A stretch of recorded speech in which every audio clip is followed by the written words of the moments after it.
Well, good morning. Today is January 5th. So happy New Year to everybody. We're gonna do a quick little run outside because I want to just check on the sheep and make sure they're still here. I do see them out there because the field has been getting eaten down a lot, and with the weather turning, they seek out greener pasture. And since the two sides of the property, that side and this side, are mostly just 3-strand barbed wire, they find their way through because they believe the grass is greener on the other side. But it looks like everybody's here.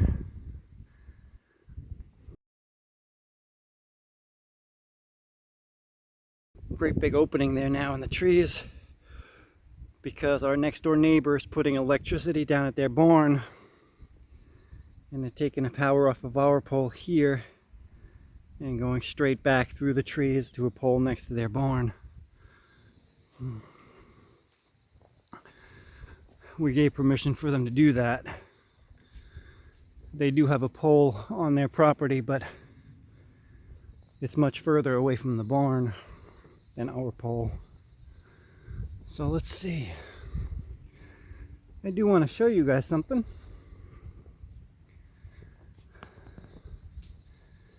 This happened shortly after our last video before Christmas.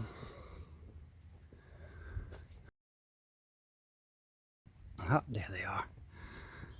I don't know if you can see them yet. Okay, we're coming up on the sheep. Let's give them a count. 1, 2, 3, 4, 5, 6, 7, 8, 9, 10, 11, 12, 13, 14, 15. Yep, that's right. There's 15. We had 13 with that baby lamb right there. Then just after Christmas, 2 more were born. So, got 2 little baby lambs with her, and 1 little baby lamb with, where's Mama? Right there, in the front, right there. So, 3 baby lambs, and then he was born almost a year ago. He's still young. So we've got some new babies, and we're going to be getting back at the videos regularly. What I wanted to do is take the time leading into Christmas until after New Year as kind of a time off. I would like to establish that and keep that moving forward. Here's our little filly. Still has the blue eyes. Hi, pretty girl. Hello. She's getting less timid, but she's still a little afraid. If I was to take a couple of steps forward, she runs off. Okay. So, just wanted to check and make sure everybody's here and everybody's doing well. Alright, leaving the horse barn, let's just take a little walk over to the coop and visit with these guys, see what's up over here. I haven't been out yet today, nobody's been fed, so you're hearing this raw. Basically, all the begging and screaming like, oh my God, I'm starving, but that's what goats do. They'll have a mouthful of food and scream bloody murder that they're starving. Okay, what do we got over here? We have a stuck goat. I can tell because there's only 3 over here. So let's go set her free. Hi, Pretty Belle. Hi, Pretty Belle. pretty Bell.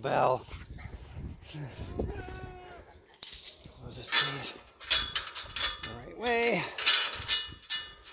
Okay. Good morning, Belle. Okay. Now I'm going to show you what she did. And then I'm going to have to free her with both hands. So that's what she did. She's got her head in there and her horns are keeping her from getting out. So I'm going to free her and then I'll be right back. Well, you're welcome. Go ahead, go outside. Go outside, everybody's waiting on you. Go outside. I've obviously got to feel that. I don't know why they feel they've got to get to the back of it, but anyway, okay. Crisis averted.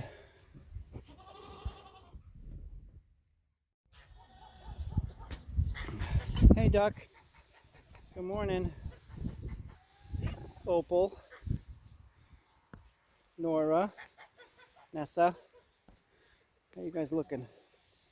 Pretty. Pretty as usual. You're looking pretty as usual. And Opal, you're gorgeous. Look at you. Anyway, let's go check out the chickens.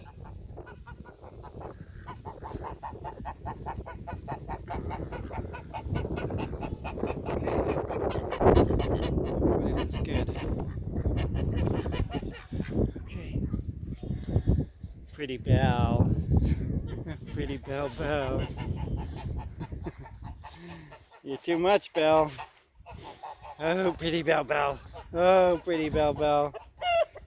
You're such a pretty girl. Yes, you're a pretty girl. Yes, you're a pretty girl. Okay. Okay, so here's the plan today. Chris had the neighbor, Harold, who is actually over there now with his tractor, moving some hay for himself over at his barn. Had him come over and move a couple of bales of hay. We got one here in the horse barn, and one moved over in the tobacco barn.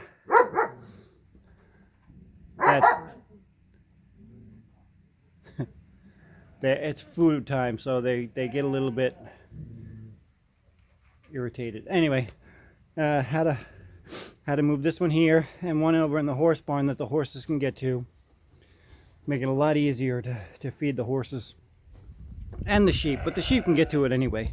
But anyway, this one in here is going to be an issue unless it's protected from the goats. So I got to fill this up, pack it in nice and high, press it down nice and good, and the rest of it's got to go in the hay stall, which is where I have Mama and the baby, who's on the other side over there. So what I've got to do is move her into stall 1, where I usually feed the dogs, and I'm feeding them in the last stall now. We're going to put her in here because it's in the middle of the barn, a little more protected from cold from that direction and this direction. So it'll keep the baby a little bit warmer. I've got to throw her food, her water in there. I'll bring all this straw, or at least most of it, over so they've got warm bedding, and then give her plenty of hay to eat. So that's what I've got going on first, and we'll see what goes on from there. So we are back at it, and the weather is getting colder and colder and colder. There's a couple of other things happened with the dogs over our time off. Let me show you on Badger. Hey Badger, how you doing? Badger's on antibiotics right now because, let me see, oh, he had his stuff removed, so he's fixed, and he was getting a little infected, so he's on antibiotics. He's looking much better though. So this little girl, Kimber, well, we had gone to Chris's daughter's house for Christmas Day, and when we got home, she was missing. Couldn't find her anywhere. It was kind of late when we got home, and we waited up for her for a while. We just figured, you know, she does this kind of thing where she goes and hangs with the coyotes. Figured maybe possibly she was just out on an excursion or something. But by the time morning came, she still wasn't home. So the day after Christmas, she still wasn't home.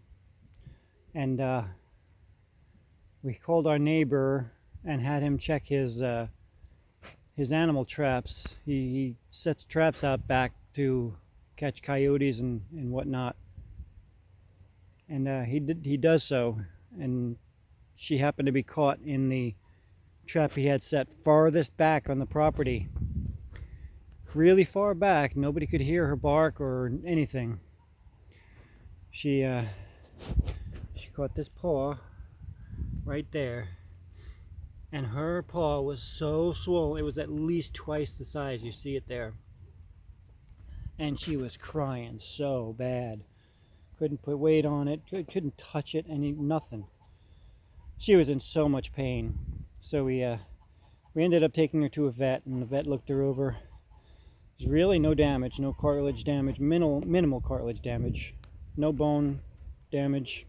So just gave her some pain meds and kept her a little bit isolated so that she wouldn't be on it too much. And it healed up quite nicely, and now she's just about back to normal. Right, Kimber? Go ahead, go get him. You see, she's a little bit tender with it, but not really much. Come on, Kimber. Come on, come on. Good girl. All right.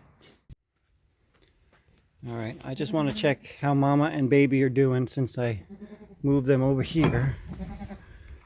Hey, Mama, where's the baby? There's the baby. You know, that's your food hay right there. Okay, all right. And there's the baby. Still doing well. I put her food trough over there. She's got minerals in it. Her water's right here, which I'm going to change. It's clean. It's just got hay in it from when I put her food hay in it. But I don't like them to have anything in their food, their water. So I'm going to change it out. You should be good now. You've got bedding. This wall over here where the sun is coming through is actually the west side. So the warmer sun comes in this side of the barn. So I think she'll be better off in here, shielded on both sides with another stall, and then having the west sun exposure. So I think they'll be happier in here. Okay? Yeah, she's a good mama. Okay, back to the project. Okay, this is almost ready to be a hay stall again. I got all the bulk out. I'll show you what I'm doing with it real quick. One of my biggest issues on this farm is the pockets of mud. And this is one of them, right out around the water trough. So, I figured I'll throw a bunch of it out there. The chickens will scratch in it, and it'll help build up the ground here so the water won't collect like I did on the other side of the barn. The other part is over here just inside this gate where this water trough is, and the blue bucket there is where Bo has his grain, and usually there's a pretty decent puddle right here. So anytime I need to do like a hay or a straw cleanup, this is what I'll do. I'm going to put it in the trouble spots where water collects, and eventually the ground will build up and the water won't. So anyway, I have one more step to do in the hay stall, and I'll be right back. So here's the finished product. Everything's done. It's nice and clean. Nice bare concrete floor, ready for the clean hay, which is the food. So we want it clean, or at least as clean as we can get it. These little wet spots or probably pee. So I'm going to let this dry out for a little while with the door open and the vent open. It'll dry out pretty nicely, pretty quickly, and then I'll grab the hay fork and I'll take all the rest of this hay roll and I'll fork it into here, probably to the side over here where the door is. Then when it's muddy outside and I can't get to the hay over in the tobacco barn with the mower because of the deep mud over there, I've got a good stock of hay here in the barn that I can use for feeding. And if I really needed to, I could actually use this to bring a couple of forkfuls over to the coop, because those guys are littler and don't need as much hay as quickly. They do need a lot, but not as much as quickly. So anyway, I'm going to let this dry for a bit, and then we'll be done with this project after I get the hay in it. Okay, so this is all done. I'm going to not worry about these little tufts of hay I've got around. The goats and the dogs will take care of it. They'll either pat it down or eat it. This hay rack is very well packed. The hay is stacked up in here pretty nice, and the remnants of the roll, which is still about 2.5 feet thick, 2.5, maybe 2.5 feet, maybe a little under. So there's a lot of hay in that little roll right there. In fact, there's more in that little hay roll right there than that enormous pile, because that there is machine compacted and that there is fork fluffed. So I've got at least twice that much hay in this room right now. So this is done. I am so glad that that is a hay stall now, and I don't have to worry about going to the tobacco barn for hay for this rack here, or to put in there for the boy goats and Bo. It'll be so much easier to just fork it from here, walk it to this door without having to walk through mud, because from over there I would have to park the mower way over here and walk with the hay fork into that last stall and walk it all the way back to the mower, back and forth 4 or 5 times through the mud, which is very thick over there, and then drive the hay into here. And I won't want to do that too much. This hay rack right here filled up is probably 4, maybe 5 full mower trailers full, maybe more. I spent a lot of time packing that from the hay roll that was sitting right here. So there's a lot of hay in there. I don't expect them to get through it until probably at least Monday, maybe Tuesday. We'll see. We'll keep tabs on that, but Mama and Baby are still doing great over here. Install 1. She is over here by the door. I'm about to let the other guys out. They're gonna make a beeline for this hay. In fact, I'm gonna let you guys in on it. Watch out, Badger. Come on. Come on. Hey. Come on, boy. Come on. Here's the 3 big girls, the 3 big La Manchas. They are making a beeline for the hay rack. Watch out, boys. Come on, boys. Come on, Ghost. Move. Come on. All right. And Polka, Saffron, and you call him Zeus, but I don't know what his name is really, because one of the pups, wherever he went, is Zeus. I guess we can have a Zeus goat and a Zeus pup, right? So they are going to town on that hay, and it's so well packed in there, they'll have a good time, and it should last them for days. I think the next thing that I'm going to do here in the barn is that door, which I let you guys in on weeks ago, that I wanted to get that done, and then we got our plans changed by putting up the hay racks, or at least that's what I remember. But anyway, That's all I have for today. I'm going to go in, I'm going to eat something, I'm going to relax for a while, and then I'll be back out to check on everybody because I don't like just to let them live without being checked on. That's how you discover babies.